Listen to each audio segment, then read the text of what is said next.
نحمده ونصلي على رسوله الكريم اما بعد فاعوذ باللہ من الشیطان الرجیم بسم اللہ الرحمن الرحیم۔ محترم ناظرین و سامعین، السلام علیکم ورحمۃ اللہ وبرکاتہ۔ شب برات کی فضیلت و اہمیت اور شب برات میں معافی نامے کی حقیقت۔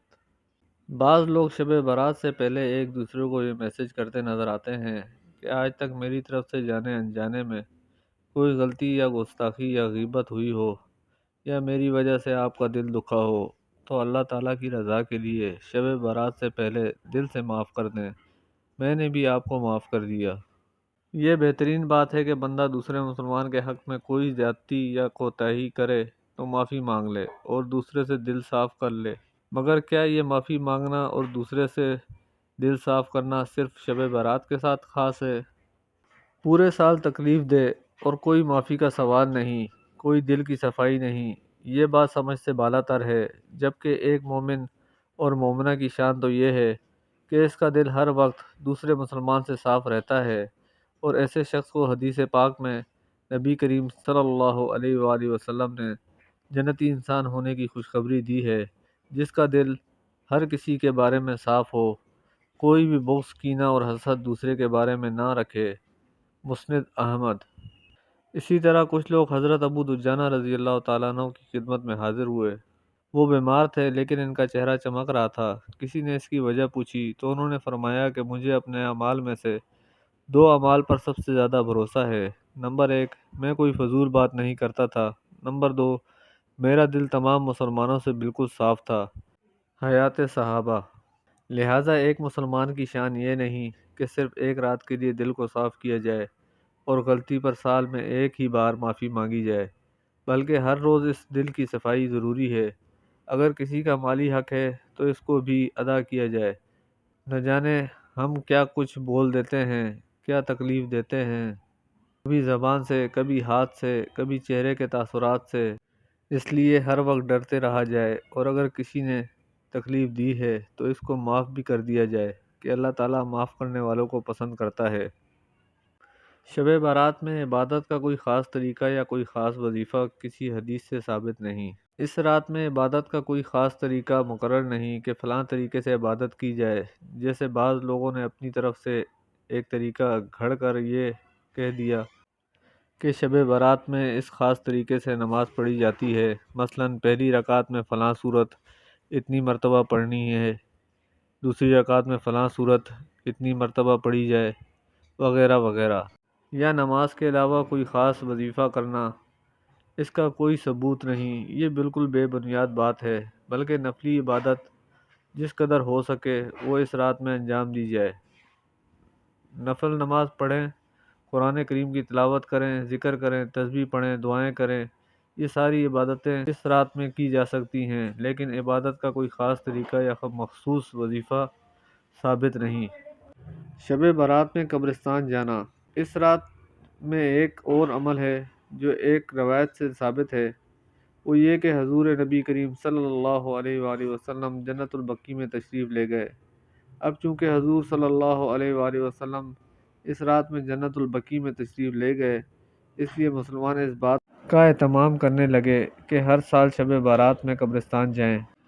لیکن یہ بات ذہن نشین رہے کہ خواتین کے لیے فتنے کا سبب تو قبرستان جانا مکمل طور پر منع ہے۔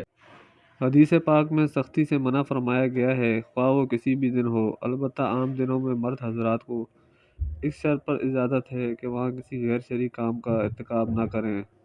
لہٰذا علماء کرام فرماتے ہیں کہ جو چیز رسول کریم صلی اللہ علیہ وآلہ وسلم سے جس درجے میں ثابت ہو، اسی درجے میں اسے رکھنا چاہیے، اس سے آگے نہیں بڑھنا چاہیے۔ لہٰذا ساری حیات طیبہ میں رسول کریم صلی اللہ علیہ وسلم سے 15 شعبان کی شب میں ایک دفعہ قبرستان جانا ہی ثابت ہے کہ آپ شب برات میں جنت البقیع تشریف لے گئے۔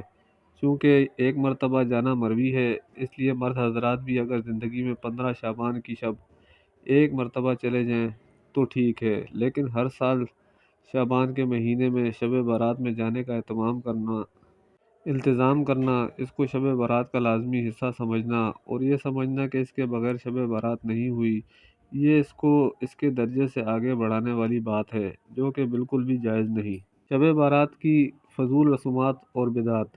اس رات مسجدوں میں اجتماعی شب بیداری کرنا، مخصوص قسم کے مختلف طریقوں سے نوافل ادا کرنا جن کی شریعت میں کوئی اصل نہیں، نوافل و تسبیحات اجتماعی طریقے سے ادا کرنا، اسپیکر پر نعت خوانی وغیرہ کرنا، ہوٹلوں اور بازاروں میں گھومنا، حلوہ پکانے کو ضروری سمجھنا، خاص اس رات میں اصالِ ثواب کو ضروری سمجھنا، یہ عقیدہ رکھنا کہ مردوں کی روحیں آتی ہیں، قبرستان میں چراغ جلانا، اس رات سے ایک دن پہلے عرفہ کے نام سے ایک رسم، اس رات میں گھروں میں روحوں کے آنے کا عقیدہ، فوت شدہ شخص کے گھر جانے کو ضروری سمجھنا، بیری کے پتوں سے غسل کرنا، گھروں میں چراغاں کرنا، گھروں اور مساجد کو سجانا، اور ان سے سب سے بڑھ کر اس رات میں آتش بازی کرنا، مذکورہ تمام امور شریعت کے خلاف ہیں۔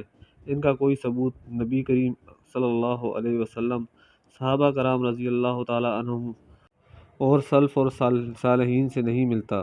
اس لیے ان تمام بدعات و رسومات کا ترک اور معاشرے سے ان کو مٹانے کی کوشش کرنا ہر مسلمان پر بقدر وسعت فرض ہے۔ شب بارات میں اصل کرنے کے کام۔